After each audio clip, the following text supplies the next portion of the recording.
முருகன் பக்தர்கள் அனைவருக்கும் அன்பு வணக்கங்கள். என் அன்பு குழந்தையே, உன் உயிரான துணை இப்பொழுது ஒரு பிரச்சனையில் சிக்கி தவித்து கொண்டு இருக்கின்றது. மகிழ்ச்சியாக இருந்த பொருளாதாரத்தில் இப்பொழுது மோசமான நிலையை அடைந்து இருக்கின்றார். இத்தனை நாட்களாக உங்களுக்காக கஷ்டப்பட்டு உழைத்து இப்போது நஷ்டம் ஏற்பட்டு உள்ளது. அந்த பிரச்சனையை உன்னால் மட்டுமே சமாளிக்க முடியும் தங்கமே.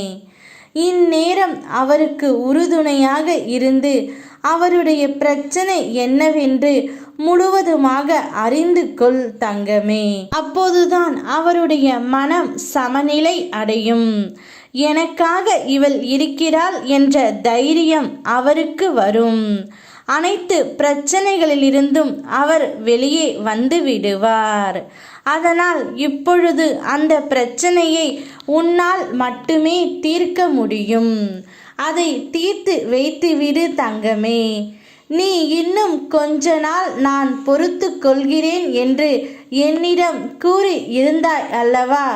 அப்படி நீ பொறுத்து கொண்டதால் சில கர்ம வினைகளை ஏற்று நீ அனுபவித்து விட்டதால் அவை அனைத்தும் இப்பொழுது முடிவுக்கு வருகின்றன. இன்னும் சில நாட்களில் உனக்காக நான் யாரிடம் பேச வேண்டுமோ அவரிடம் பேசுவேன். கிடைக்க வேண்டிய மகிழ்ச்சி அவர் தானாகவே தருவார் தங்கமே. பிரச்சனை காலத்தில்தான் நீ கூட இருக்க வேண்டும்.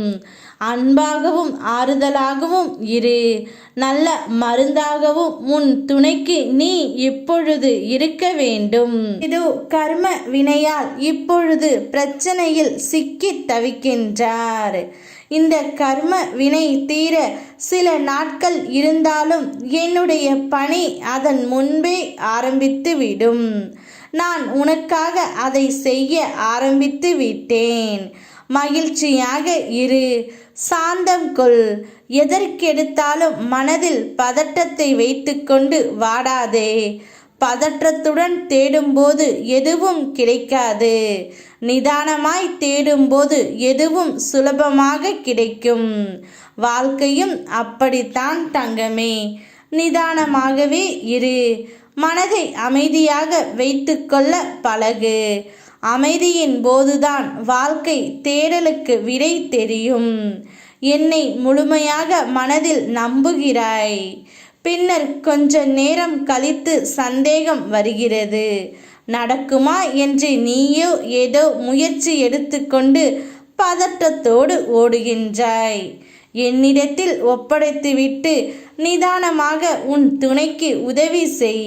நிச்சயம் அனைத்தும் கைகூடி வரும். நான் இருக்கின்றேன். யாம் இருக்க பயமேன். ஓ முருகா.